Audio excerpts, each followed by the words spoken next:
Oi pessoal, esse é o último vídeo do Crônicas da Moda de 2020 e para encerrar o ano aqui no canal eu trouxe um tema que vocês amam, séries. No dia 25 de dezembro a Netflix deu uma de Papai Noel e nos presenteou com Bridgerton, a nova série deles que é produzida com a produtora da Shonda Rhimes e baseada na série de livros escritos pela autora Julia Quinn.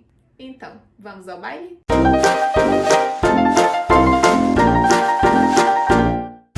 Bridgerton se passa na Londres no início do século XIX, mais especificamente em 1813, mais especificamente ainda durante a temporada social, onde você compareceria no mínimo um baile por dia e dançaria, beberia, comeria, socializaria, conversaria e encontraria o seu par perfeito. Claro que esse universo de bailes e festas era super, hiper, mega restrito aos membros da alta sociedade.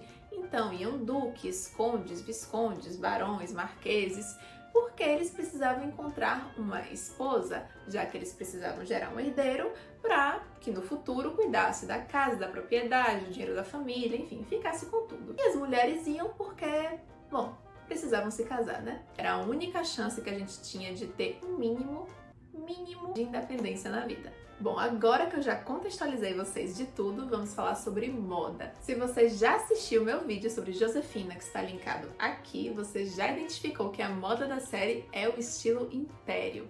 Na Inglaterra, eles chamam esse estilo de estilo regencial, porque na época, nesse período do início do século XIX, a Inglaterra vivia uma regência, porque o rei ficou louco, então ele precisou ser afastado dos seus deveres, e aí colocaram o filho dele como regente. Bom, mas o que é que define a silhueta do estilo império? São as saias retas, a cintura alta marcada bem aqui abaixo do busto, as mangas bufantes e os decotes quadrados e bem retos aqui. E o que é que a gente vê em Bridgerton? A figurinista Ellen Rodnick, ela deixou a silhueta do estilo império praticamente igual. A única coisa que ela mexeu foi o decote. Em vez de deixar o decote reto aqui, ela deixou ele um pouco mais arredondado para valorizar mais essa região do colo, fica esteticamente mais bonito. Numa entrevista que ela deu para Vogue Espanha, a figurinista contou que ela se inspirou muito em gravuras, em pinturas da época da Inglaterra regencial, para ver o shape, das roupas, mas tem muita licença poética aí. Até porque Bridgerton é uma série onde o período histórico não define nada, ele é um mero pano de fundo para contar uma história de amor e fofoca. Isso, por um lado, é legal porque deixa o figurino muito mais livre para brincar, para buscar outras referências, e foi o que aconteceu. A figurinista disse que ela buscou também muitas referências nos anos 50 e 60, e que inclusive uma exposição de Christian Dior, que foi Designer of Dreams, que aconteceu lá no Museu Vittorio Alberto, em Londres, até 2018, também ajudou muito ela a compor o figurino da série. E essa influência dos anos 50 tá muito evidente numa cena do episódio 4, que é quando Daphne tá se arrumando para ir para um dos seus muitos bailes, Daphne, para quem não sabe, é a protagonista da série.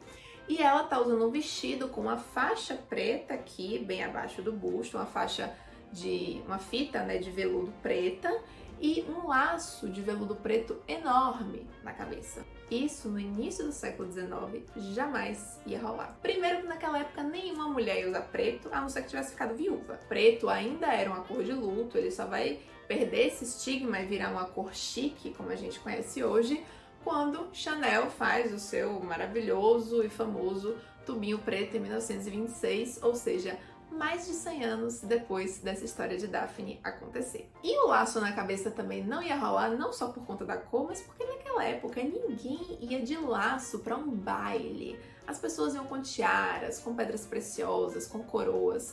Você até podia usar fitas no cabelo durante o dia, Inclusive a irmã de Daphne, a Heloise, usa muito.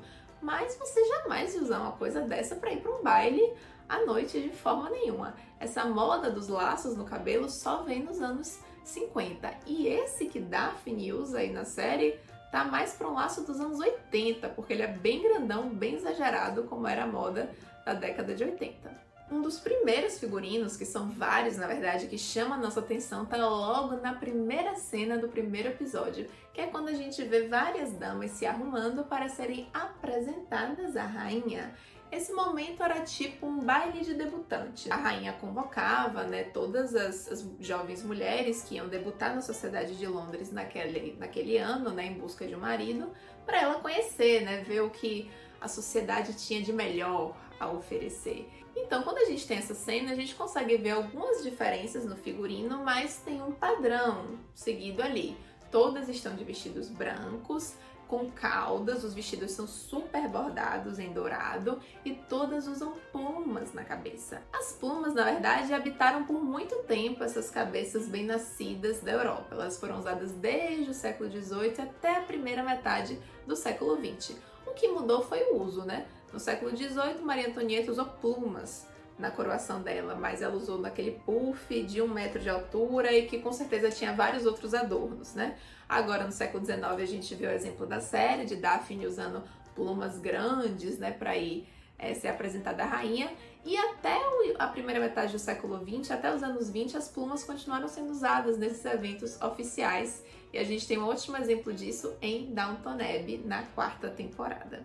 Outra coisa bem interessante no figurino que eu vi que muita gente notou é um contraste entre o guarda-roupa das mulheres da família Bridgerton e o guarda-roupa das mulheres da família Featherington. As mulheres Bridgerton, elas usam roupas mais clássicas, digamos assim, né? Com cores, tons pastéis, estampas mais delicadas.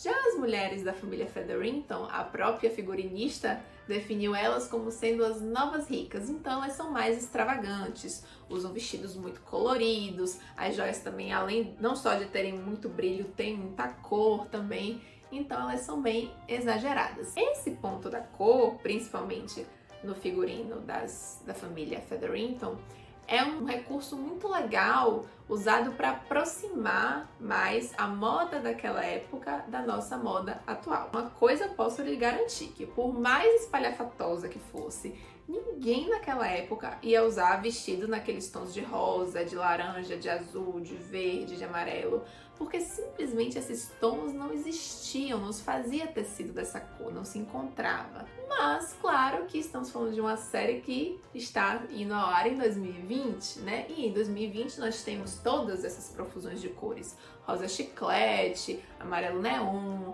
azul turquesa, verde limão. Então é uma forma de, através da roupa, você aproximar aquela história que se passa há mais de 200 anos atrás do nosso tempo atual.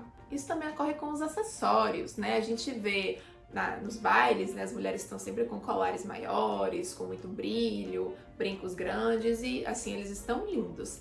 Mas Daphne, a gente vê muito ela durante o dia com correntinhas fininhas aqui no pescoço, com pingentinhos muito parecidos com acessórios que a gente usa hoje comumente no nosso dia a dia. E naquela época, esse tipo de acessório jamais ia rolar. Um dos grandes desafios da equipe de figurino, tinha 238 pessoas, foi realmente criar a quantidade de roupas que precisava.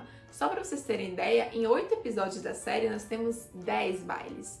Isso significa que são 10 vestidos diferentes para Daphne, 10 vestidos diferentes para Violet, 10 vestidos diferentes para Penélope, para as irmãs de Penélope, para Marina.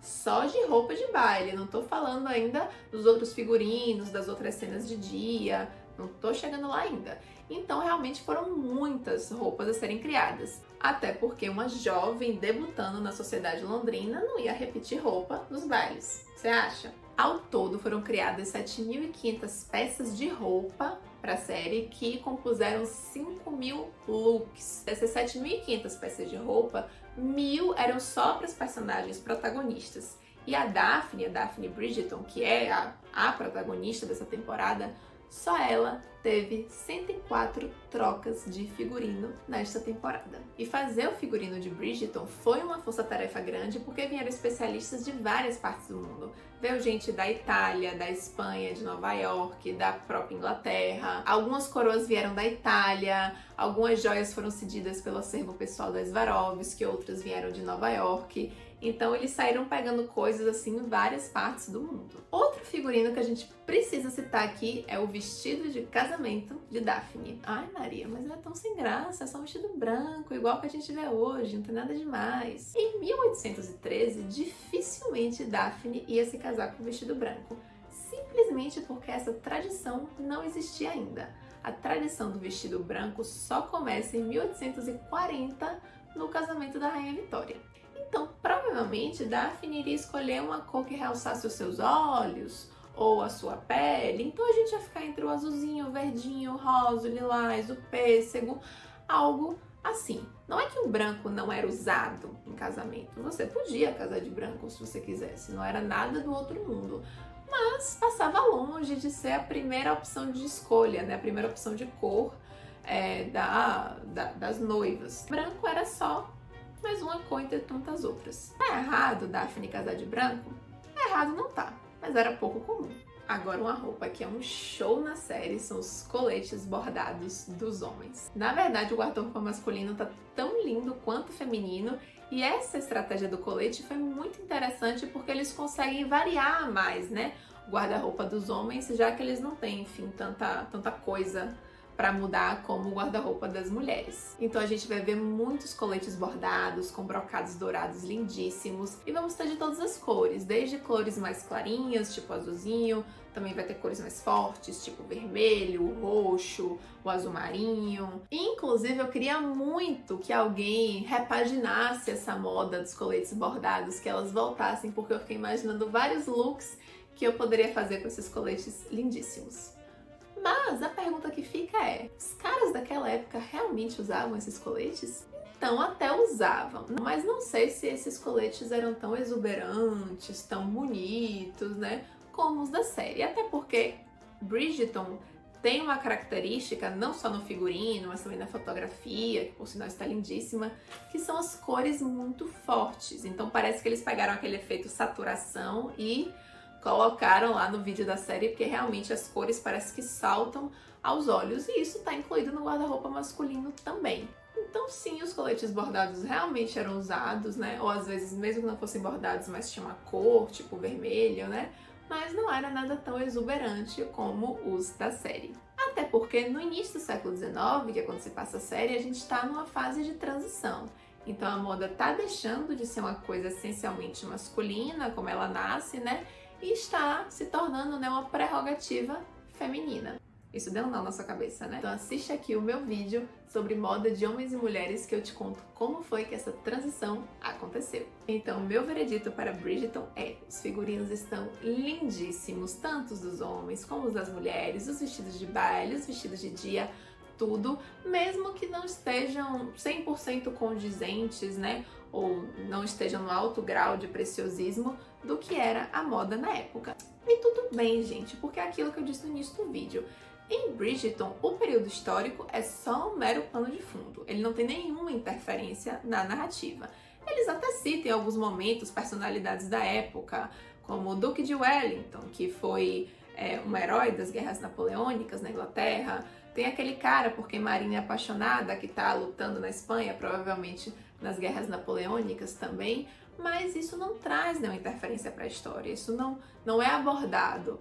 Não é uma série como Downton Abbey ou como Gambito da Rainha, onde a época em si é um personagem da série. A época tem os acontecimentos históricos têm grande interferência na vida dos personagens. Então não é melhor nem pior, é apenas um modelo de narrativa diferente.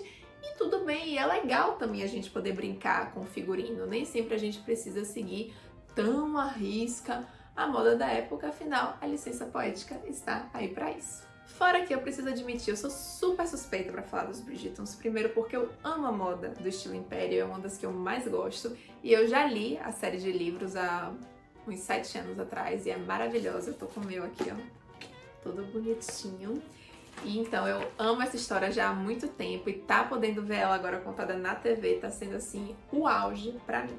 Então se você não assistiu Bridgerton ainda, assista, e se você já maratonou, vale a pena maratonar de novo pra ficar de olho nesses detalhes do figurino que eu trouxe aqui pra vocês. O Crônicas da Moda volta em 2021 com muito mais histórias sobre a moda pra vocês. Feliz Ano Novo e um beijo!